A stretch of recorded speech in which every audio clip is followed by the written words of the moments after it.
first of all, you guys, let me just go ahead and start by saying thank you for your patience.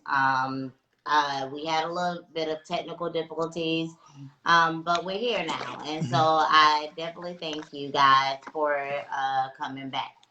Um, ugh, um, I just kind of got to get myself together because, the interesting thing is this live was more so just like parenthood, motherhood, fatherhood, it doesn't come with a manual. And so we have to kind of make it, hold on, baby. We have to kind of make it, to the point to where we can just kind of, flow with different things. Okay.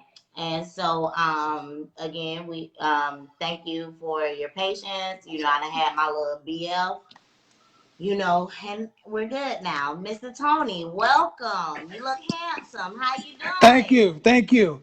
You Where's know, Mrs. she Where's Mrs. Baker? she's watching. Okay, hey Mrs.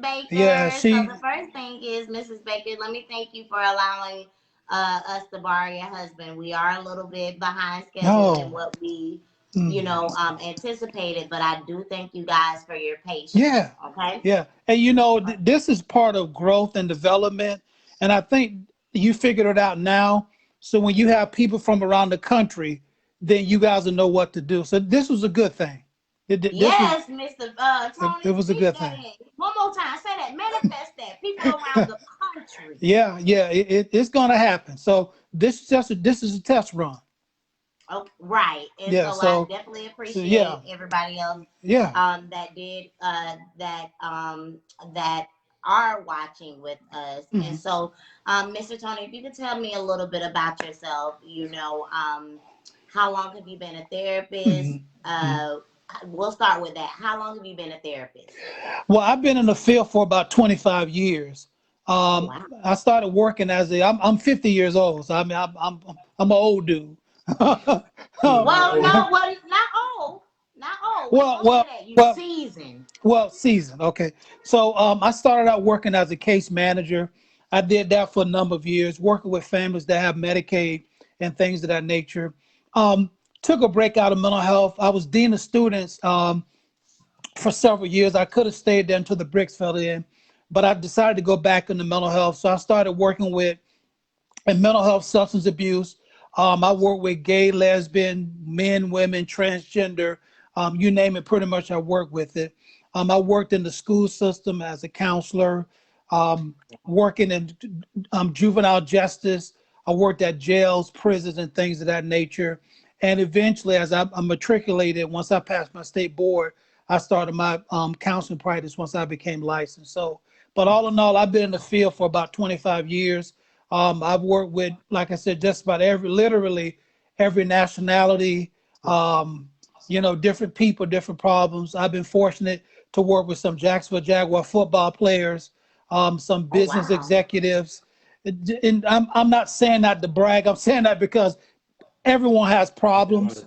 Mm. And their problems just come with more zeros, and there's more room for them to have error because they have more money and things of that nature. So but people are people overall. Most people are really decent, good people. Every now and again you do run into some psychopaths, but for the most part people are really decent people struggling and trying to make it. Okay. And so, well, let me ask you a question. When it comes to the fact that you are a therapist Mhm. and you specialize in mental health, Mhm. how does that correlate with your fatherhood?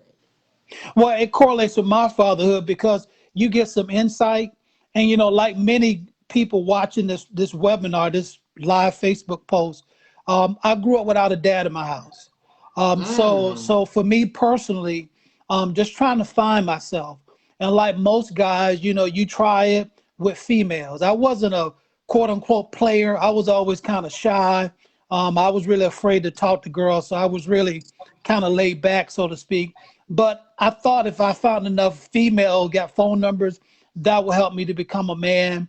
I played sports. I really did well in track and field. But I thought if I played sports, that will help me develop into manhood. I joined a fraternity. Was online for 2 years, pledging, figuring that will help me to become a man, and that didn't do it either. So what I learned personal manhood is through my relationship with God through Jesus Christ, number one. But then as I began to grow and realize is that a lot of what I learned in life, there are different pieces that I took from different men and was able to collectively bring that into my life. And so, although I didn't have my father in my life growing up, when I look back now, I recognize my uncles. They were all very different. Unfortunately, all of them have passed away except for one, but they all, in a sense, contributed to my manhood development because at one time I would say that I did not have any role models, but that's not true. My uncles were my role models, whether good, bad, or different. Right. You I learn from learned them. I learned Right. from them, and I learned some things what not to do, and I certainly learned some things what to do. Okay. And it's so interesting that you say that, Mr. Tony, because my mom, and that's how we met through Mhm, my mom. You're a friend of my mom's. mhm, My other mom, Alice, is friends with your wife. And we were talking about, there was a Facebook post that I made, a few weeks back that said, who in your life taught you how the value of a man? mhm. Because as a woman, and you're in a group right now, and think you guys are the only men that have been privy to this group so Okay, far. thank You know you, what I mean? thank So you. we're gonna call y'all the virgins, you and my husband. All right. And so I don't know if it's a good thing or a bad thing, because when we have women on, we don't have the problems that we've had technical issues wise. Well, you have to look at this too. There was something trying to stop the conversation, and it Ooh, and ooh, it was Mr. needed Tony, because if it come was, through with the word. And you are absolutely correct. yeah, But I remember one of my friends, his name is, well, I'll leave his name right. anonymous. But when I made the post and I said, who taught you the value of a man? And he said, it was my father and my uncles through their imperfections Mhm, that taught me about the value of a man. And mhm, because even though they were not the men that they wanted me to grow up to mhm, be, they were who they were mhm. authentically. Right. And so even through their mistakes and their errors, Mhm, they made me mhm, understand that although I made these mistakes, mhm, doesn't mean that you have to make these mistakes. mhm, And I want you to be better. So mhm. you made a comment that during your before you would say that you didn't have any male role models, but Right. then you had to double back and say Right. you did have male role models. Yeah. And so my question to you is, Mr. Tony, is because you stated previously that you didn't have any male role models, Mhm. why did you feel that you didn't have one, and then only to double back and say that you did?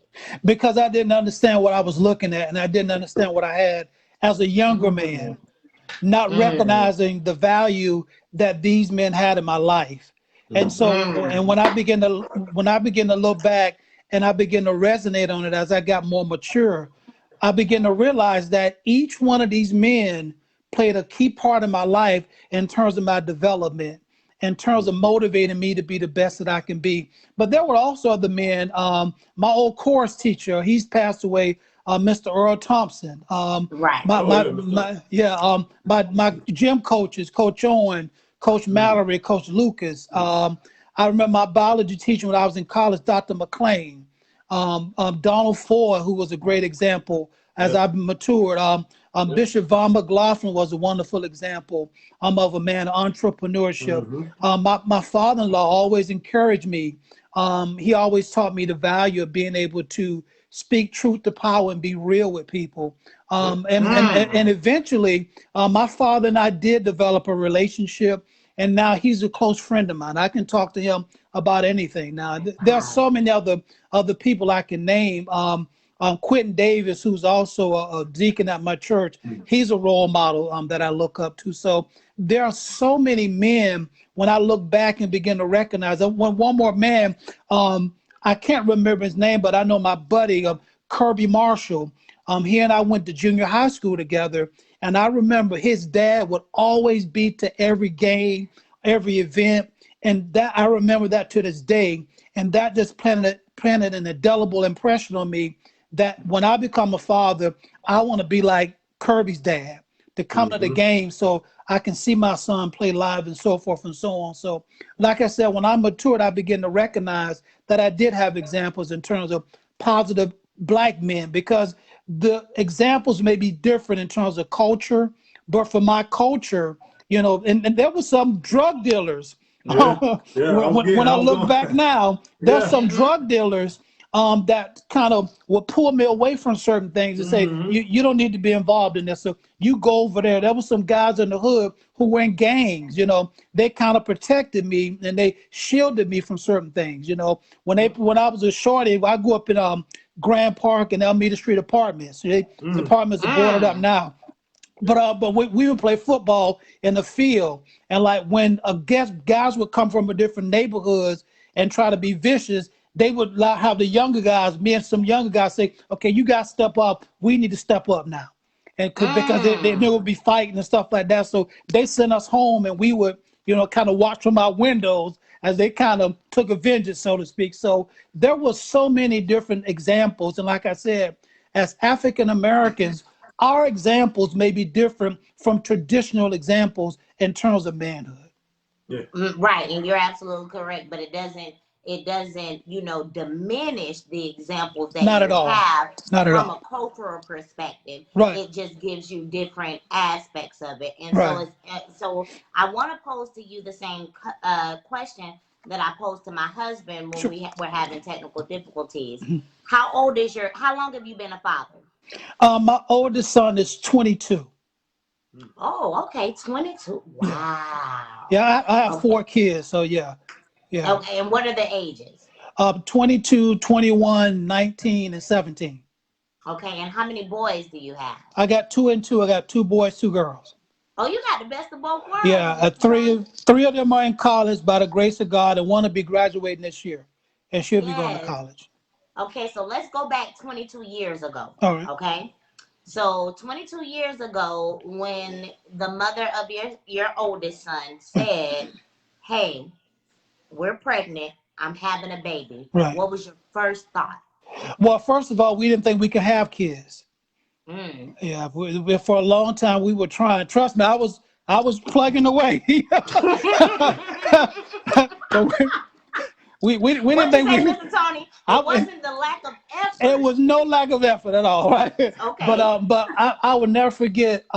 We were in Savannah, Georgia, our families, and my wife and I literally we were eating dinner across from each other, and we literally looked up and said, "You think about having a baby?" I mean, at the same exact time, and I think a month or two after that, she got pregnant. I Wow. mean, Okay. true story, true story, true story. Wow.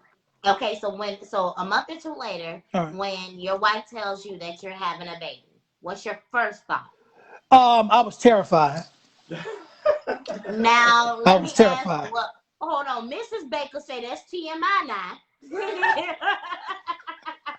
No, but Mrs. Baker, this is an organic conversation and this is transparency. So, I appreciate you for allowing us to be transparent and vulnerable Mm. in this. Okay, so you were terrified. Yeah. And so you said that you were terrified. Now, were you Yes. terrified because you didn't have your father in your life? And you didn't think that you were capable of being a father, or what was it that scared you? Because I didn't want to fail. I didn't want to. Mm, I didn't want to fail, and I didn't have a blueprint in front of me in terms of how to be a father, because I mm, never saw a father operate in a home, so I didn't know how a mm. father would move in a home. Okay, and so when you grew up in a single parent home. Yes. Okay, and is that what motivated you to write your book? No, no. What motivated me to write the book was just some of the circumstances, and also my private practice, just listening to some of the stories, and a lot of people consistently saying the same thing, and particularly a lot of single moms saying the same thing. And so And that was and really my motivation in terms of not being able to connect, feeling as if their son is lost.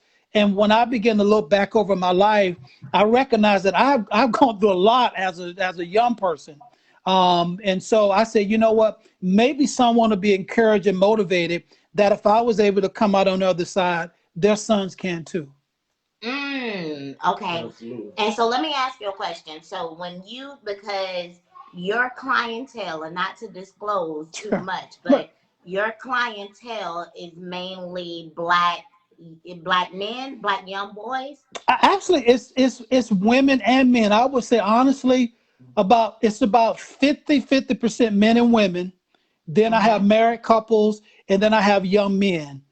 Again, I specialize in working with young men, but I have quite a few ladies that come to counseling as well. You know, it's traditionally what I've been told. Some women just vibe better and just connect better with men, and I'm sure that a Okay. lot of women, like that's a part of your group, they just have a better connection with men. Some women do, and so I think those ladies that do come to counseling to see me, they grew up around a lot of males and things of that nature. Or I have a lot of females that come to me seeking advice about how to better connect with men, how to better understand Mm. the men in their life in terms of their husbands, their boyfriends, their sons, and even their nephews, and even their grandfathers. Okay, and so the book is called Overwhelmed, Hmm. and it's the motivation for single mothers raising boys to men. Hmm.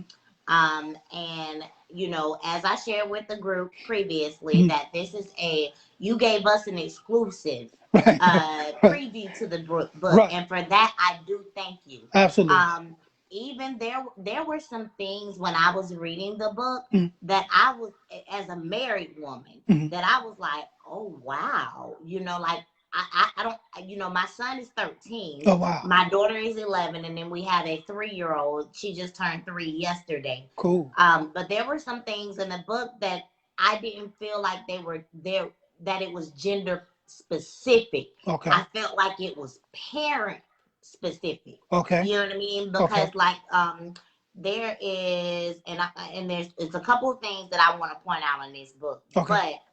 but there, when you are offering, hold on, and this is in chapter 1. Hold on, baby, go back.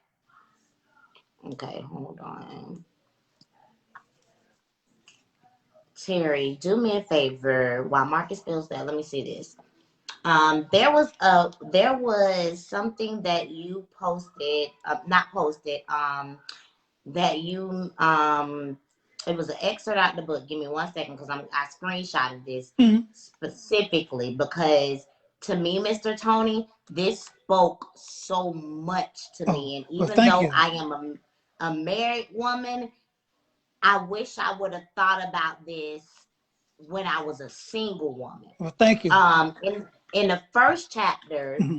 you said, when you go through your first chapter, and I'm gonna go back and I'm gonna read an excerpt of that as Okay. well. Okay. Thank you. But you said model for him the qualities of Mrs. Right, so that he can recognize the foolishness of Mrs. Wrong. Yeah.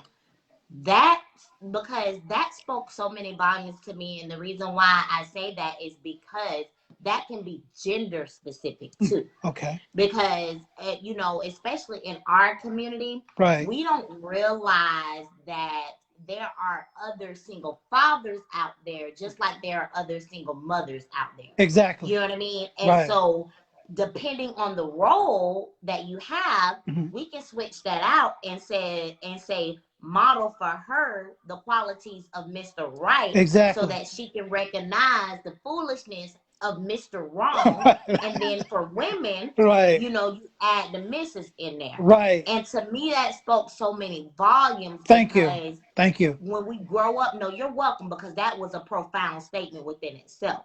Because when we are raising these children, and as you can attest to, and you and Mrs.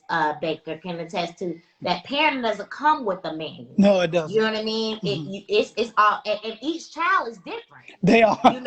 How you They are. parent your first child may be different than how you parent, or how you connect to your third child, your fourth Right. child, your second child, Right. etc. Right. And so for me, when I read that, I had to take a moment to ponder on that, because a lot of times especially in our community, Hmm. it's a do as I say and not as I, how does it go, baby? do as I say and not as I do. Right. You know what I mean? So pretty much that means don't follow my actions, Hmm. follow my words and what I'm telling you to. Right. Right. But if I'm a little girl and if I'm a little boy, Right. my best teacher is experience or watching my parent do X, Y, and Z. Right. And so where did you come up with that thought process for? God. Oh, okay. I'm not that smart, but also, like you said, just recognizing again, because I think statistically, over 70% of African American homes are led by women. Wow. So so Mm. that's a lot of young black males that don't know how to father, that haven't been fathered, that don't know how to move in a home, that probably don't know how to fix a tire, that don't know about tools, don't know anything about relationships. So there's a lot of young men that are broken, that are seeking something. And so rather than talk so much about what's not there, the goal of that statement was to talk about that was there. And so, Mom, since you are there, it's best that you model what eventually what you want to be around your household, so that that can be attracted in. And so, Mm. and also too, growing up with my mother, my mother kept a certain standard. As a single mom, although we grew up in the projects, she still maintained a certain dignity. There was Mm. a certain level of respect. And one story I talk about in the book was some friends and I forget the chapter title of it, but some friends and we were in the car, and they were smoking marijuana, right? And so they were passing the weed around, and I remember when the weed got to me, and all I thought about was my mom telling me, "If you ever do drugs, I'm gonna kill you." Hmm. She said, "You getting But out you my house?" respected your mother enough that Look, that even though her presence wasn't with right, you physically, right. mentally that presence Right. was there. Her essence was there, so much so that I wasn't worrying about peer pressure. I was worrying about mom pressure. Her, Oh, her, come on now. her pressure hands on my forehead and that belt on my behind, so Hmm. so that really caused me, like, what, no. And then in the back of my mind too, I said, I don't want to disappoint my mother, and Okay. so that kind of led me away. So yeah, so that comment came from like an amalgamation of God first, but certainly just experiences, and again, counseling and working with single moms and parents in counseling practice as well. Okay, and see, in the first chapter of your book, and I thought this was very profound. It says, and I'm reading, a chapter, and again, what I'm gonna do is I'm gonna post in the live in the comments Okay. another link to the book, and I've been posting the link probably for about 3 weeks. Thank you. You know, Thank you so much. because I've been very appreciative that you gave my group an opportunity to be, the proofreaders, Yeah, thank the you. Thank option, you. all of that information. Thank you. So I'll post the link in the group, and Terry, I'll tell you where to go in my phone. Okay. So you can post it in the group. Hmm. Okay. But in chapter one, and I want to read an excerpt out of chapter one, and then once I read the excerpt, Mr. Tony, I want you to walk me through it. Okay. Okay, like your mental state at that point. Okay. Now, in retrospect, understanding what you were really truly feeling. Okay. It says, Michelle, talk to him. Talk to him. Okay. I don't know what's wrong. Okay. He just keeps crying and Hmm. won't stop. Tony, what's wrong, Hmm. son? Those were the words of my mother when she called my younger sister, who was a sophomore at Bethune-Cookman College Hmm. back in 1991. Hmm. When I got on the phone with her, she asked, Tony, what's wrong? What's wrong? Why are you crying? And you said, truth be told, I didn't even know myself. Hmm. However, I knew what I was feeling. Hmm. There was a void in my soul, Hmm. a deep gap that developed over the years. Hmm. As a 21-year-old at that time, Hmm. I didn't know psychology, neither was I versatile in mental health issues. All I knew was that I was in pain. Hmm. Okay. Okay. And that enough resonated with me, Hmm. because a lot of times society tells our men Hmm. that in order for you to be a man, you Mhm. can't show emotions. Mhm.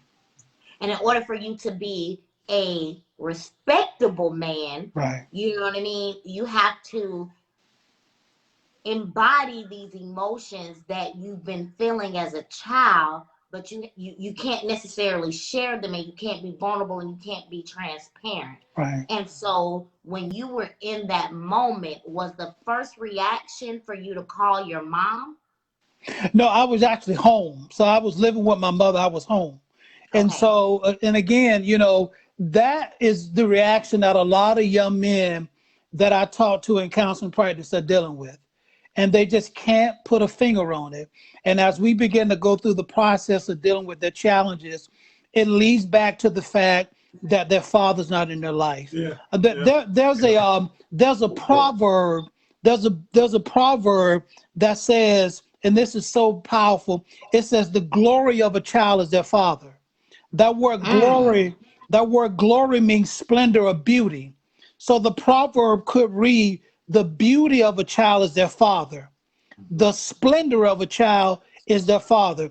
It doesn't, and I'm not knocking mothers. Moms certainly are very important, but it never says that about a mother. It says the glory of a child is the father. And so it should really motivate men to want to build a better relationship with their sons. Yeah. And so Yes. during that particular time, I was just filled with so much rage, depression, disappointment, until it Mm. just kind of overwhelmed me. I don't remember what triggered that, but I know for a fact that I have been dealing with so many years of just depression, but I couldn't quite lay my finger on it. And so when I began to peel back the layers and begin to analyze the situation, I recognized that it was that. And I figured that that may be something that I want to put in a book one day, because it may help someone else, or may help a mom who's dealing with a son who just seems depressed to recognize that's it. And so that was part of the motivation for that. Okay. And so let's go to chapter 2. Okay. Um, chapter 2, you state that you don't have to like you. Right. Okay. I ain't gotta like you. Right. Right. Now, for me, when I read chapter 2, and it's no secret how I feel about my mother, but Okay. my mother isn't my father. You Okay. understand what I'm saying? Okay. But when as I became an adult and my mother was transparent to me Mhm. about how she felt about me as a child, Mhm. I remember my mother saying, and again, this is a transparent, this is no judgment, and that's not for you, Mr. Tony, that's for our viewers. Right. There was a point in time when myself and my mother sought therapy Okay. because my mother needed to understand, and Carrie in the comments, correct me if I'm wrong, she needed to understand why she felt the way she felt about me, because I was a bad child. I was, Mhm. let's just call a spade a spade. I was What's bad as this hell. shit? I was bad as hell, Mr. Tony. You know what I mean? And I was very headstrong. You know what I mean? Like, I knew what I was gonna do, and I didn't care if I was going to get in trouble until it was time for me to get in trouble. Right. You see what I mean? Don't judge me. Don't do that, and don't do that. Don't do that.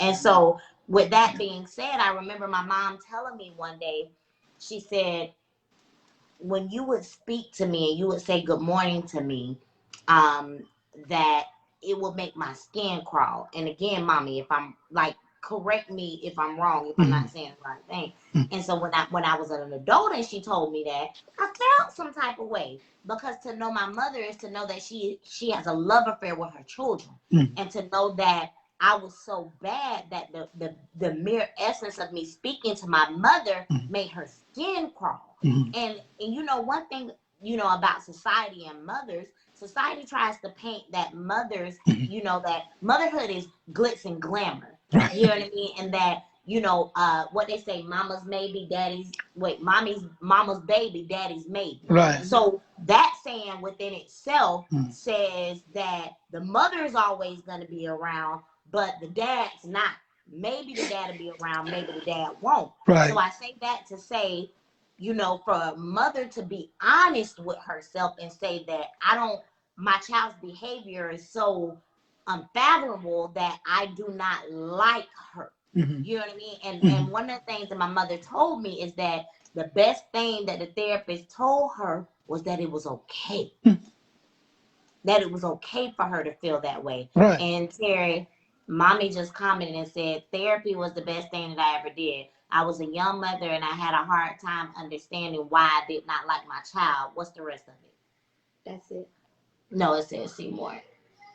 Hold on. It says Seymour. That was it. Okay. And so when you generated chapter 2 and I ain't got to like you, Hmm. you know, you brought up Denzel's role as a father in Fences. Yeah. Okay. So Yeah. tell me where you were when you developed that chapter. Well, honestly, well, I'm a night owl, so I can get like 4 hours of sleep. And when I get up 2 o'clock in the morning, I just have these thoughts roll around in my head. And so, but I That's my remember, husband. right, but I remember working with a person, and they were dealing with a similar situation. And it reminded me so much of Denzel Washington. And I actually showed them a clip of when Denzel told his son, "I ain't got to like you." If you never seen that clip, it is like It was it's profound. the coldest thing. It's like cold, Mm-hmm. But yeah, that was cold. Straighten up, God dog. He Yeah. go in. But the point of that was there are so many men who just don't know how to think and feel. They just really don't. And a lot of dads are throwback dads. You have a lot of men who they were taught not to share their emotions, their feelings, but it's kind of unfair because the expectation of us as fathers now, as your husband and I, we know as fathers, we got to be a little bit like George Jefferson. Then we got to Mm-hmm. be like Heathcliff Huxtable. Then we got to have some James Evans centers. Then we got to be like Walter White from Breaking Bad. Nowadays, it's like we have to be so many different things when we can't. When we're still as men, we're struggling trying to be men. A lot of us, but we have these Mm. expectations in terms of what we should be as fathers, let alone as men. And so part of that was written just to encourage, but also towards the end of the chapter, I encourage moms as well, because I remember when I was dean of students out of school, this mother was mad with her child's son because the father didn't want anything to do with her, but he loved his son. So this mother went to the school and told them that there was a restraining order. The father couldn't come up to the school. It was all a lie. It was all a lie. But he didn't want anything to do with her. So part of the ending of that chapter is encouraging single moms. Look, if he does not want a relationship with you, you can't get upset with him from that or block him from seeing his son. And there are, And unfortunately, a lot of women who are, not all, but some who are very vengeful, and they don't mhm. allow their father to see their son because the dad doesn't want a relationship with her.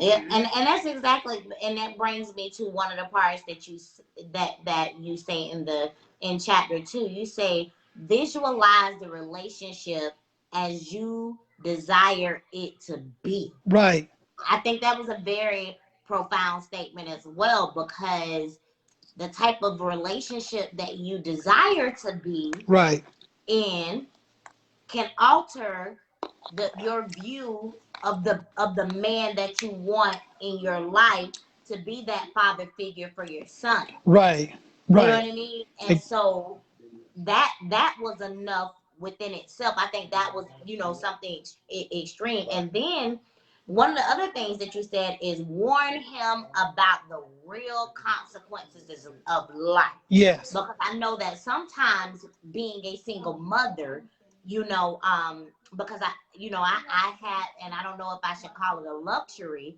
but I had a luxury of being a single mother before I was married. Hmm. You know what I mean? Hmm. And now being married and having a man who is a father, Right, not a daddy, but a father. right. You understand? Hmm. And so when you say warn him about the real consequences of life, I think that was important for a single mother, and because to me that said accountability.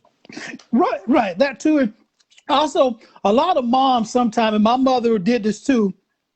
We shelter our Shelter. boys, I was about to say, yeah. Mm.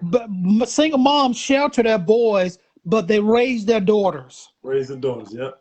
They Yep. teach their daughters how to be women, good single moms, but they Mm-hmm. shelter their sons. And when Mm-hmm. you shelter their sons, you kind of alter the trajectory of what society views them as, especially as a black boy. Oh, Mm. absolutely. You kind of jade the perspective of what they actually going to be dealing with when Right, that time actually comes, which was right. what I was talking about earlier. My fear of when he was born to, I kind of seen the future. Like, I don't want him to have to go through that kind of stuff. Okay, so this is an interesting moment right here Okay, because for me, I'm a woman. okay. Okay, and I know Miss Davis, who just commented in the comments, her and I have conversations. You know, she has boys as well, and Mhm. she's a hell of a mother. Right. Let's just say that. Mhm. You know, but there are times when my husband deals with our son, Mhm. and secretly I cringe with Yeah. the way that he may speak to him and the way that he may handle him. Mhm. You know what I mean? And Mhm. and Marcus will remind me that at the end of the day, he's a boy. Mhm. He's gonna be somebody's father. Mhm. He's gonna be somebody's daddy. Mhm.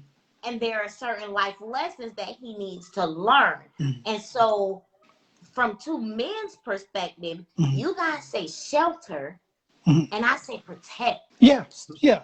Yeah. I I understand protect that. my son because Definitely. at the end of the day, for one, like I said, his life expectancy, and that's a whole nother subject, Mhm. is determined by different aspects of society. Mhm. We'll just say that from a broad perspective. Mhm. But as a mother, I want to protect my son. Absolutely. Absolutely. Mm-hmm. And Absolutely. so you guys as men say shelter, but us as women, we say protect. Right. And Right. correct me if I'm wrong, but that's just a natural. That's just a natural mother's instinct is to protect. Yeah, and men too, and I think Yeah. I think it speaks to That's right. the fact that you just want to make sure that you give your son what you need from a man's perspective. I know again with my kids they're so different, and so there were certain things that I may do with my older son to get his attention that I wouldn't have to do with my younger son. But there's Mm-hmm. certain things with my younger daughter that I had to do to get the attention of her versus my older daughter, which would be Mm-hmm. totally different. So I Mm-hmm. think you have to treat them differently, but at the same time, there needs to be a universal fairness in the Mm-hmm. household. Mhm. Mm. Okay, and which brings me to your other bullet in chapter 2. It says, believe in your ability to raise your son. Yeah, Okay. yeah, Um, and a lot of times when I read your book, I thought to myself, this isn't just gender specific to a son. okay, This is just gender. This is specific to parenthood. right. Whether you're a mother or whether you're a father, Mhm. whether you're single or whether you're married. Yeah, You know what I mean? And so I understand that the audience is a single mother raising a young man, right. but there are so many dynamics that this could actually assist. And Thank so you. when you say believe in your ability to raise your son, can you expound on that? Yeah, because a lot of times we second guess ourselves, Yeah. and because we didn't see an Even as example, a father? even as a father. Yo, yeah. There have been many times that I've second guessed myself on so Say many the different least. things. I mean, Mm. there have been so many different things that I wondered, did I make the right decision? Did I say enough? Did I say too little? There have been a lot of times as why I just said, I don't know. Maybe there have been times as why I wonder, well, am I really doing a good job? And people would say, well, your kids are doing this and they're doing that. But I'm just like, I'm just unsure. And so I Mm-hmm. think being able to reassure yourself that you're doing something right, that's the positive thing, because before your child believes that you're a good parent, you have to believe in You have to yourself believe as it. well. Mm. Yeah. Mm. Okay, so let's go on to chapter 3, and we're not going to go through all chapters. I Sure, just want sure, to kind of touch on sure. certain. And again, to my viewers, if you are interested in this book, remember this is an exclusive copy. Mhm. It hasn't even made it to publishing yet. And so, as I stated previously in the group, when you're reading this book, it is free. We Mhm. like free, Right.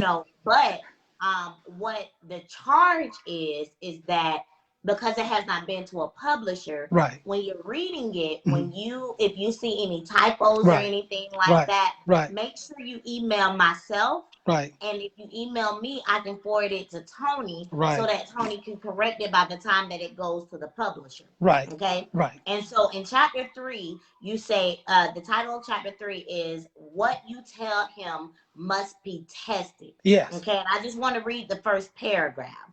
It says, "My mother is a strong Black woman who instilled virtues in me that not only reminded me of her presence, but empowered me to handle peer pressure when I was away from the home.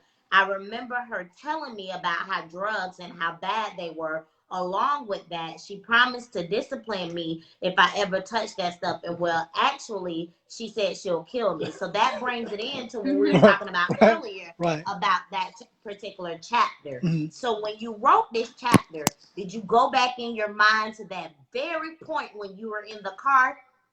Yeah, because that's a challenge that a lot of young people deal with.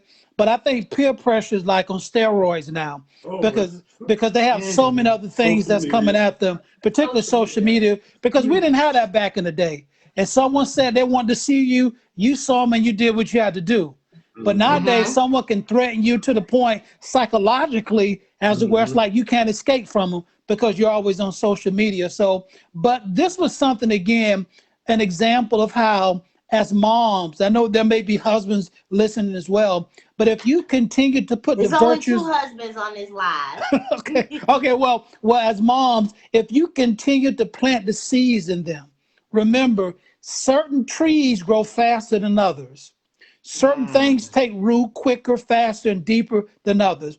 But I can guarantee you this: if you don't plant the seeds, nothing will grow. I Nothing guarantee you ain't gonna that. So, in spite of what you may see, you have to continue to plant the virtues that you want to see out of your son and your daughter.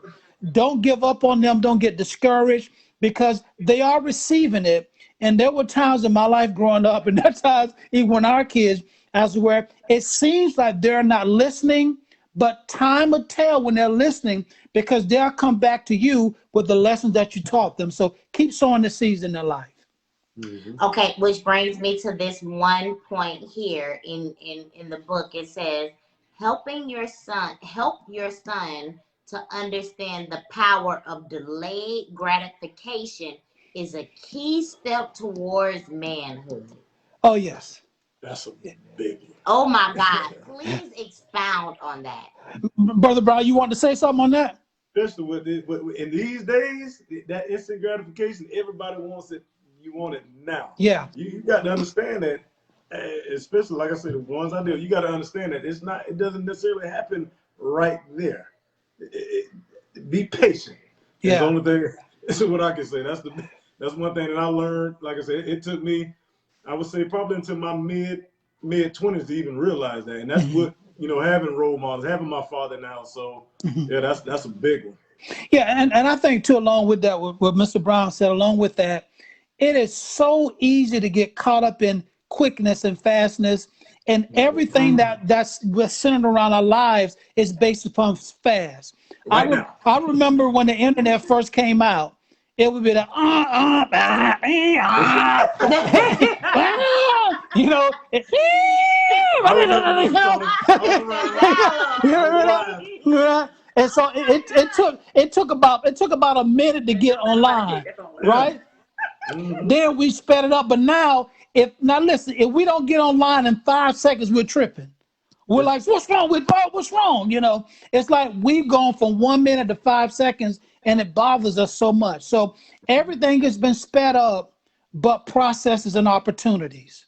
And that's something that a lot of people don't recognize. Go ahead, Ms. Brown. No, and you just like, God is so good, and I'm not even gonna jump on that part yet. But the next thing you're saying, and this is all within, this chapter, it says, ignoring the problems that exist with your son does not make them go away. Don't go silent and allow things to get worse. Get help. Yeah. And when I read that, I said to myself, there was a time when we had a Facebook discussion. If your son did a crime, would you turn your son in? Like if they were guilty for that crime, would you turn your son in? And for me, I thought back way before the crime took place. I thought back when you may have seen. Is that my kids? Okay, when you may when you may have seen them, like do something that was unfavorable. You know what I mean? And you just kind of chalked it up to, oh, that's little boys. That's what little boys do. Yeah, baby. When you just chalked it up to that's what little boys do. Right. You know what I mean? And then years down the line, you say to yourself, now you know what?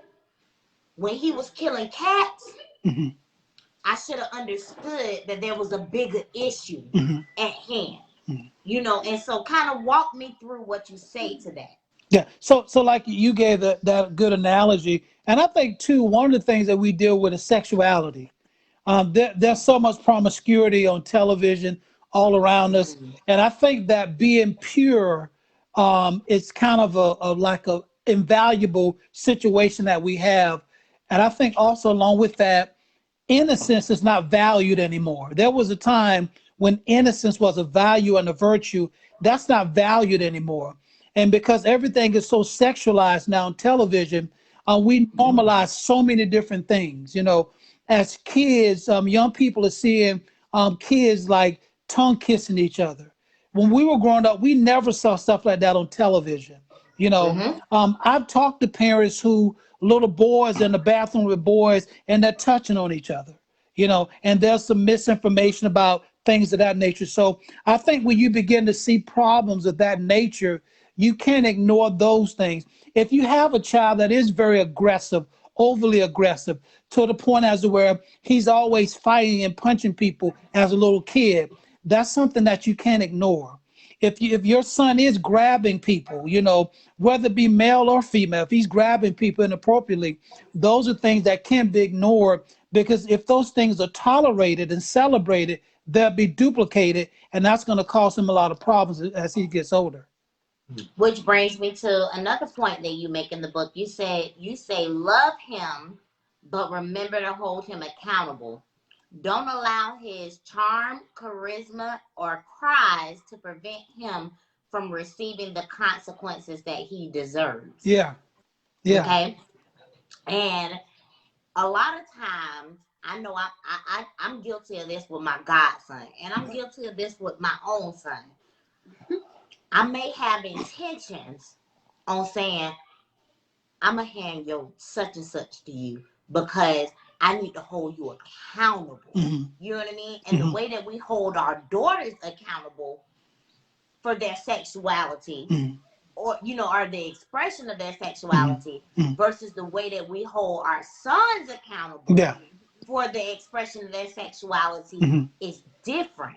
But truth be told, just like we have to teach our daughters to be women and quote unquote virtuous women, just like you said, we got to teach our sons the same thing. Yeah, because if I teach my daughter, to be a virtuous woman, and what's between her legs is a prize, what's between my son's legs is a prize as well. I agree. But we forget about that. So speak to that for me. Yeah, and I think you're right, because there's so many venereal diseases out there. And there's there are many that you can't get rid of. There used to be a time as to where it was just simplified, but things are no longer simplified. There's so many complexities out there. And so when you say you're going to do something in terms of accountability as a mom, you have to follow through with it. Don't give blanket consequences and know that you aren't going to follow through with it. Because as we see, society will not let them off the hook. When the police says, stop, put your hands on the steering wheel. When they say, stop, put your hands in the air, they mean stop and put your hands in the air. All right? So the point is that you can't allow his charm, his cries, to let him get away with certain things in your home, because society ain't gonna let him get away with it. That's right. So, and I think for me, like I literally just last week had a conversation with my son, and I am not his biological mother, but in the Brown household, we don't do step, Right. we don't do bonus. Right. You are my child. You Right. know what I mean? Just as if I gave birth to you. Right. And I talked to because my son, he grows up, he's growing up in the suburbs and he's growing up in diversity. And I had to tell him, let's just be real, honey, you're going to have a nigga moment. You understand what I mean? And if I offend anybody by saying that, I apologize, but I'm speaking from a cultural standpoint. You're gonna have a nigga moment, and although you want to have your other friends, to grow up and see that all people are created equally, and that's how it should be, because we are a part of the United States and we're a melting pot and things of that nature. But there is going to be a time in your life that, unfortunately, no matter the type, you have a village of 4 parents.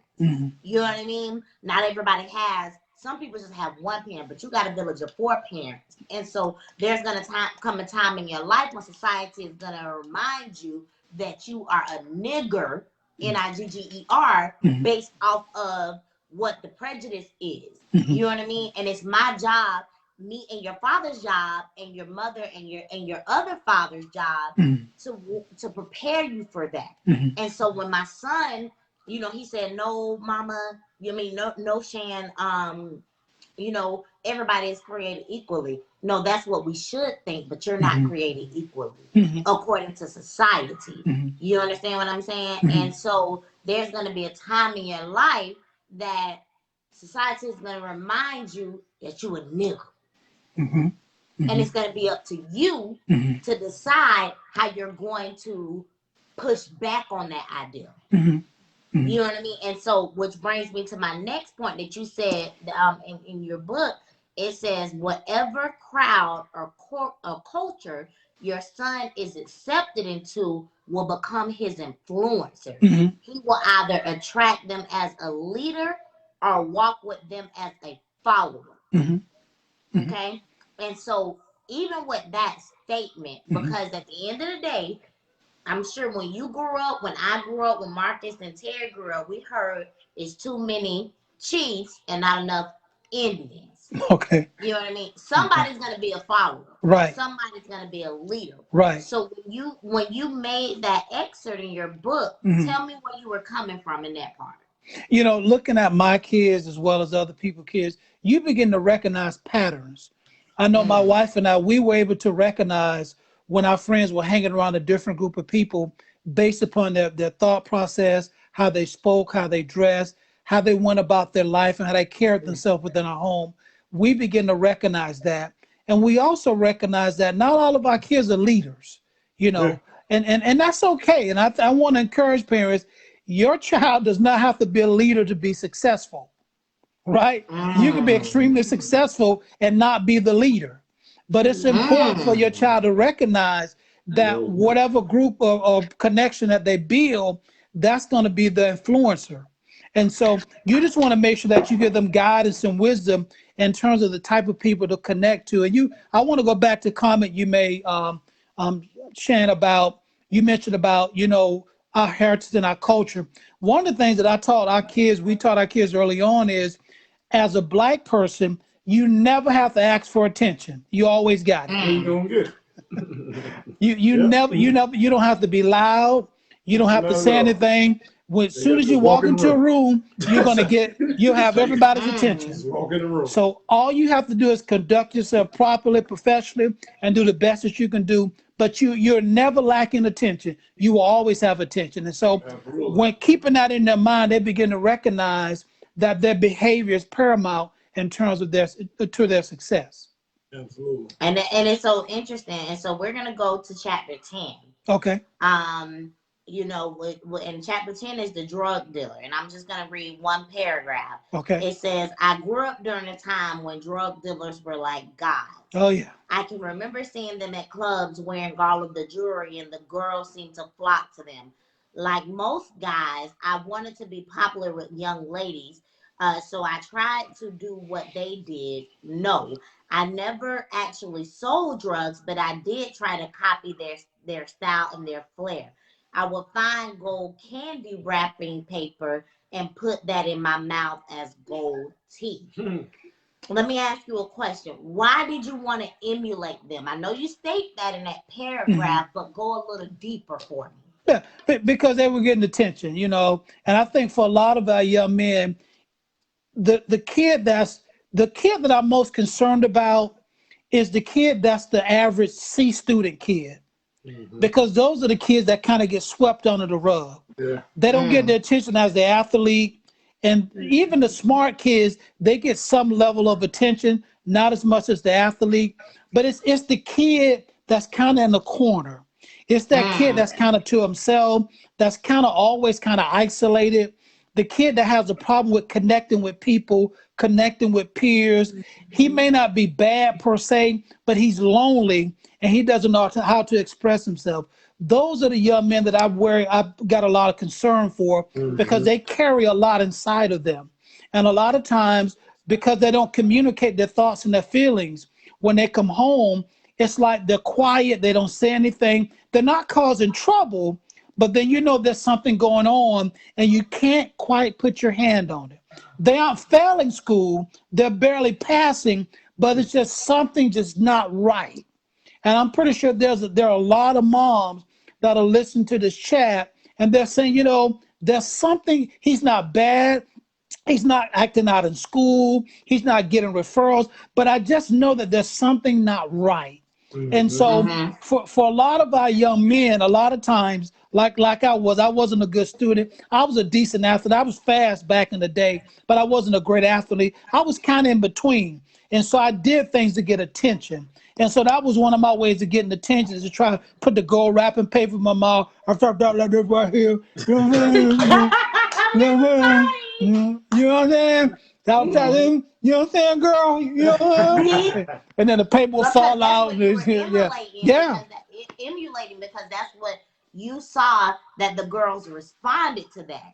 And girls responding to that was something that was important to you, because you felt like, and correct me if I'm wrong, Mr. Tony, but you felt like an acceptance from a woman made everything better.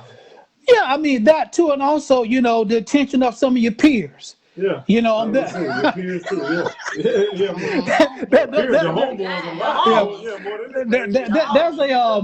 There's a story I'll share, and I don't know if this. It will though. So I'll share this quick story.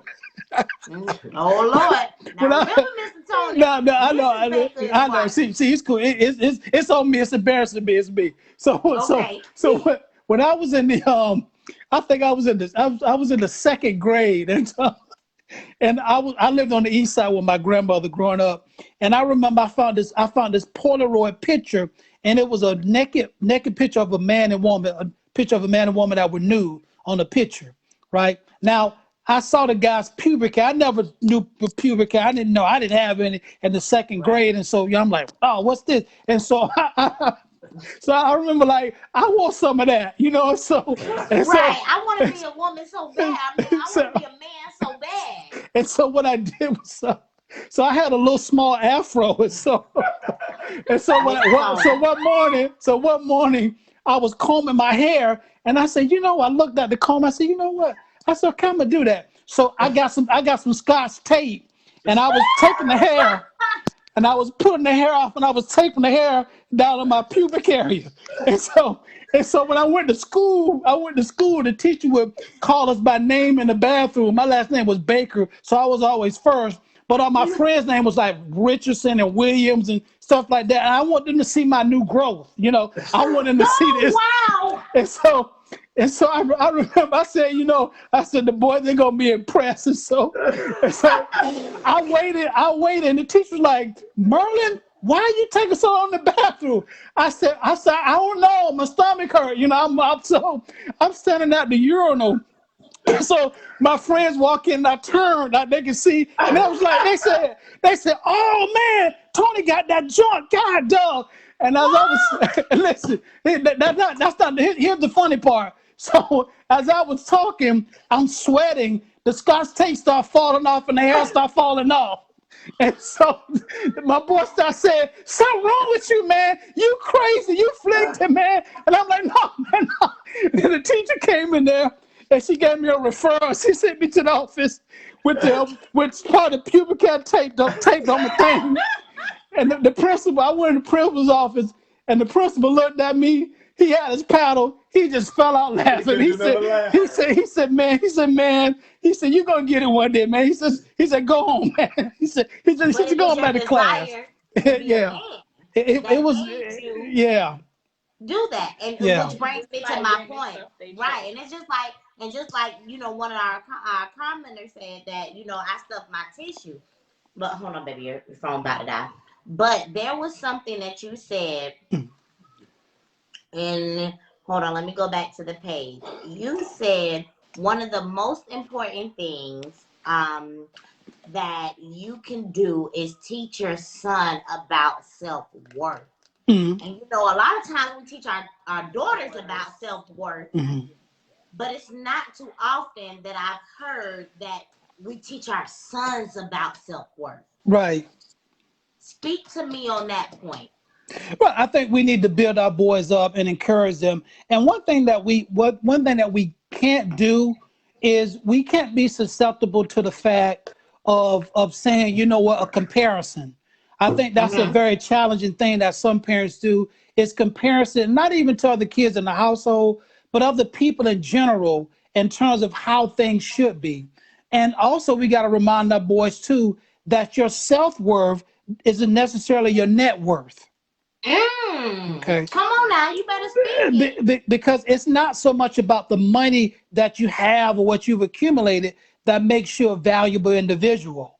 Because we just had Jeffrey Epstein, Yeah, who was a billionaire, yeah, and Mr. he was a Tony. pedophile. yeah. Mr. Tony, my husband and I, we watched that documentary and I was sick to my stomach Hmm. because not only do we have a son, but we got an 11-year-old daughter and a 3-year-old daughter. Hmm. And the people that he preyed on Hmm.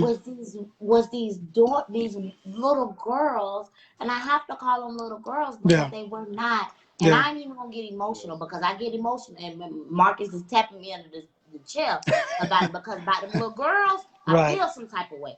You hmm, know what I mean? Because I have two of them. right, You know, but because their fathers were not in their lives hmm, and they were looking for a cash benefit, hmm, they were willing to sell their innocence hmm, just to have the opportunity to have what their mothers couldn't provide. hmm, You know what I mean? And hmm, and that resonated with me hmm, because and Mr. Tony, I know your faith, but when it comes to me as a parent, I just hmm, have to be transparent. hmm, I tell my friends that I have conversations with, when it comes to my girls, hmm, I sell pussy popcorn or peanuts. hmm. And again, Mr. Tony, I apologize for No, that vernacular, we're but that's grown. true.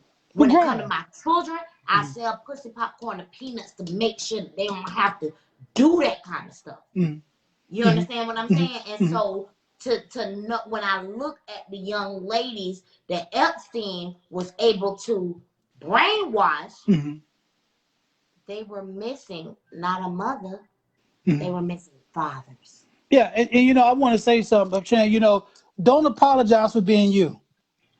Mm. You live in your truth and you be who you are.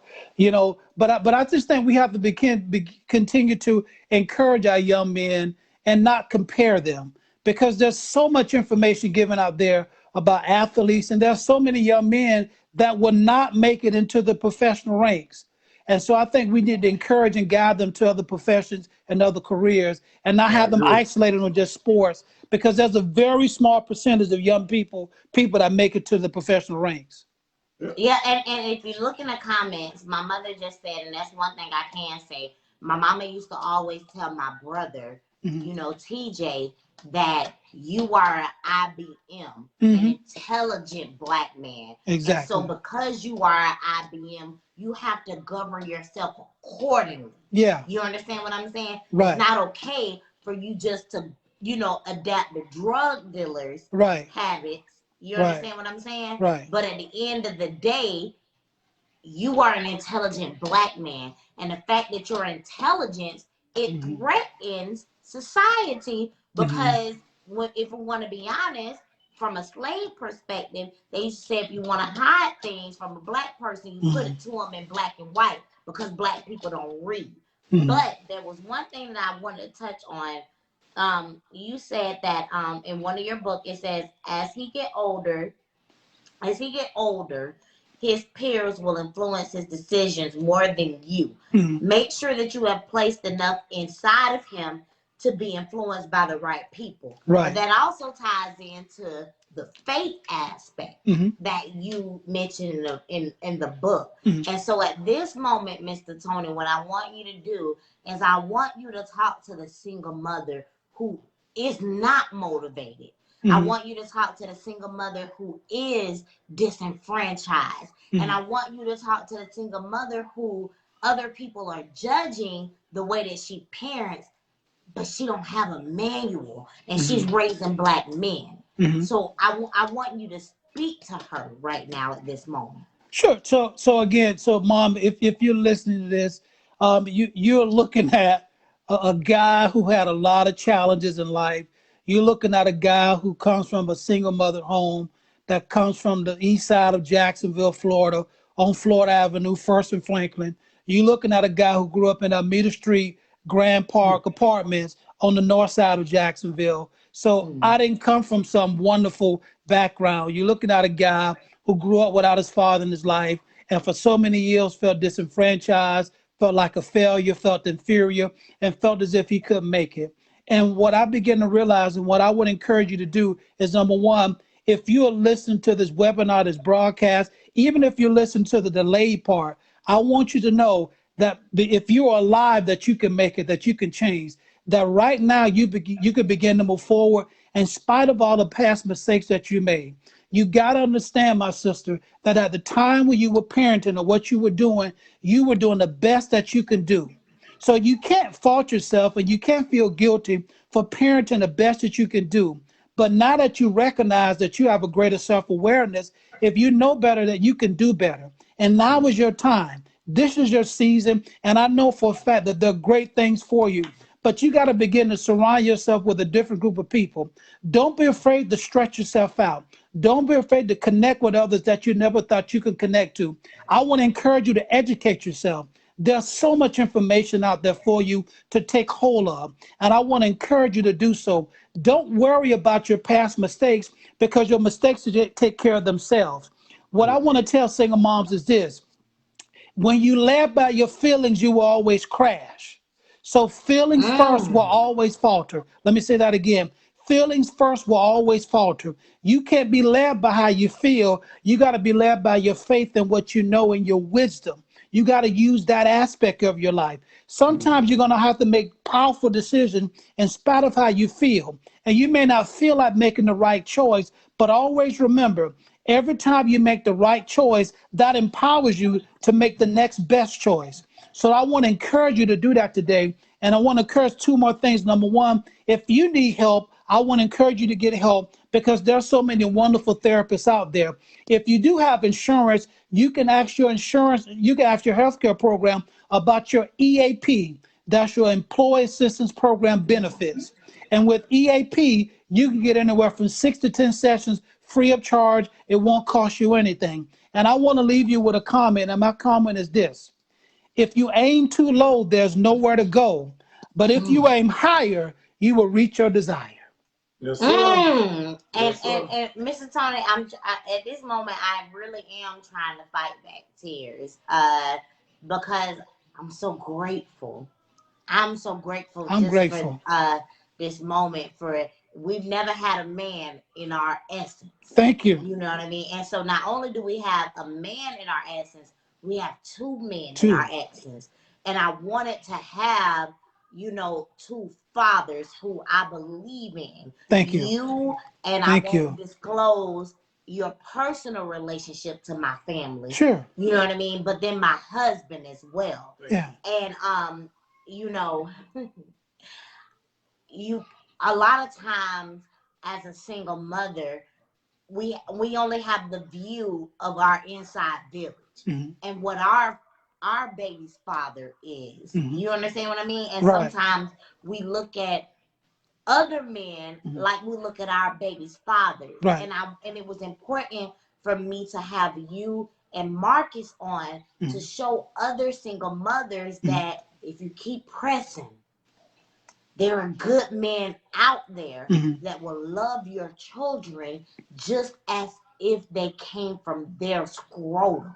Right. You know what I mean? And so with me saying that, for one, I thank you, Mr. Absolutely. Tony. Thank you. I thank you for your patience. No I thank problem. you for, you know, your ability to share your professional journey, but Thank not you. just your professional journey, but your personal journey. Thank you. Because aside of you being an author, aside of you being a therapist, the most important roles to you Mhm. are one, a man of God, Mhm. Thank you.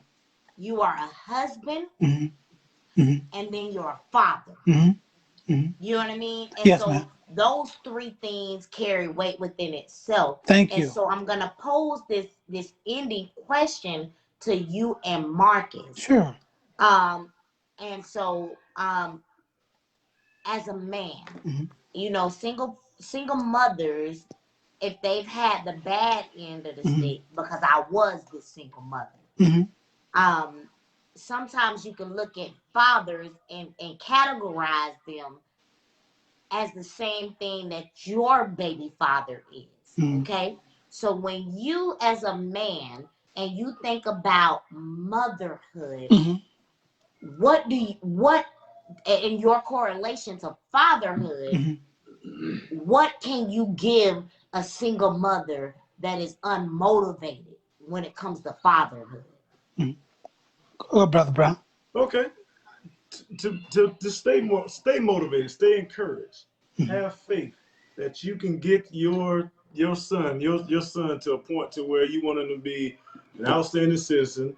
You want him to be that father that you want him to be. Mhm. You want him to be, you know, everything that you wish you could have had for him. Mhm. Mhm. That's basically all it is. Just stay, like I said, staying motivated, staying encouraged. Mhm. Don't give up. Mhm. That's Yeah. it. Yeah.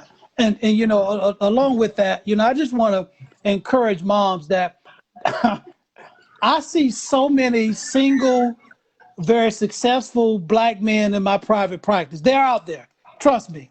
Yeah, it's definitely out there. They're out there, Believe right? it. So, but what I would also say, sometimes you got to kiss a lot of frogs before you get to your prince. Look, So, I'm gonna kiss my prince. That's the truth. so, Both ways. but Look. but the key thing is that don't give up on love. Yeah. Don't give up on love, because love is out there. Don't give too much of yourself too soon, because what you give out, you can't get back. When Now, you know, you know. and I'm not, and I'm not just I'm not just talking about physical. I'm talking Yeah. about emotional as well. You know, I'm talking about your essence as a woman. So I encourage women to be patient and be patient with yourself. Don't try to, for lack of a better word, to rush something to keep him because you think someone else may get him, right? Because you're worth it. You're worth the wait, and you're worth the value of what you have within yourself. You're valuable and you're precious. So let him wait. Be patient with yourself, and he'll be patient with you. But you have to start with being patient with yourself first. Yeah, first. Yeah, because if he's not willing, if you ain't willing to be patient with yourself, then he's not going to be willing to be patient with you. Right. And you have to let him know that you the problem. Would Right. you agree with that? Definitely agree with that. Mm-hmm. And so when you speak, because your wife is watching, Yeah. and so from a fatherhood to a motherhood perspective, what would you say to your wife, and how has her impact on motherhood impacted your fatherhood? Well, it's impacted us because we both are kind of different. because where she's weak in, I'm strong in, and vice versa. So we complement each other. And one thing that I had to recognize, and this is what I want to share with single moms too, you may more than likely you're gonna date or marry a man who grew up in a single mother home. That's okay. He might not be the man that you want him to be now, but if he's willing to be teachable, then teach him and let him grow into his manhood. Put some work in. And then Okay. I want to pose the same question to you, Marcus. As your with inside your fatherhood and you being married to me, what would you say how my motherhood has impacted your fatherhood? Oh, great, man. Because I've known that, although you may not feel like it, but I've become more patient. Just quite naturally, man. With some more women. I mean, just naturally, I'm more patient. It's looking like that, but that's the truth. I'm more patient. Like that, you were my therapy, I guess. That's all I can say. And what would we'll end it on this. What would both of you guys say to women who, single mothers per se, whose baby daddies or whatever they want to call them, who are not in their lives? What would you speak to them and give them, if you could give them 2 key pieces of advice, what would you give to them? I would tell them Go number first, one. Mr. Tony. Yeah, I would tell them first, number one, you can teach them about financial literacy and financial principles, because a lot of times that's ignored and that's gender neutral. You don't have to be a man to teach your son how to save money and to start a check in a savings account. That's number one. Number two, I would encourage him to continue to study and read and educate himself. Because again, you don't have to be a man as a woman to teach your son the importance of education. I work in correctional health, and I can tell you that probably 70% of people that's incarcerated that I see, there are 2 things in common. Number one, drugs, and number 2, lack of education. And so 2 of the protective factors, one main one in particular is education. And not necessarily college, because not every kid is cut out to go to college. But your son has some skills and some things that he can do. So I would encourage financial literacy and encourage education. And I'd never, be honest with you, I never thought about the financial literacy part. I know that would have been something that would have been big for me, when I was coming up. Again, I had everybody around, but nobody, I had nobody to teach me that part of it. Right. People in my life, my dad learned that, a little later on. Right. So I would say, like I said, teaching them not to be, afraid of hard work. And like I say, everything ain't gonna be easy. Right. So teaching the importance of hard work. Then also too, like Mr. Tony said, education, not necessarily college, because college isn't for everybody. But I'm a big stickler on reading. Reading. Yeah. That's my main thing. Read as much as you can, and not only just reading, just getting them to understand what they're reading. Yeah. Well, as what I can tell you is you guys have set the precedent for men in our safe haven. You know what I mean? Because we don't let men in our safe haven. Thank but you. I trusted you, Mr. Tony. Thank you. Based off my mom and based off your wife. Thank you. I trusted the ability that you would have to speak to us in a non-judgmental tone. And my husband, every Wednesday I do a live, and my husband makes sure that he facilitates an environment that allows me to flourish. Right. You know what I mean? Mm-hmm. And he supports me. That's good. And so for that, I think the both of you guys for being the exception to what most single women don't see. Thank you. And if you get an opportunity, I'll leave your membership for 24 hours. But after 24 hours, you're going to have to be deleted. You know what I mean? Now, Mrs. Baker can tell you what everybody else say, but I give you 24 hours. But if you take an opportunity, Mr. Tony, to look at the comments, you will understand how much us as women, we appreciate Thank you. And Thank you. I wanted to have two strong fathers on this live because a lot of times when our perception is our reality. And although you know, we look at things according to the way that our life is, but I Mhm. wanted to show two different instances, Mhm. a 40-year-old and Mhm. a 50-year-old. Mhm. You Mhm. understand what I'm saying? Mhm. Different aspects of fathers. And Mhm. I thank you for your time. Thank I you. thank you for your effort. Thank I you. thank you for your patience Thank on you.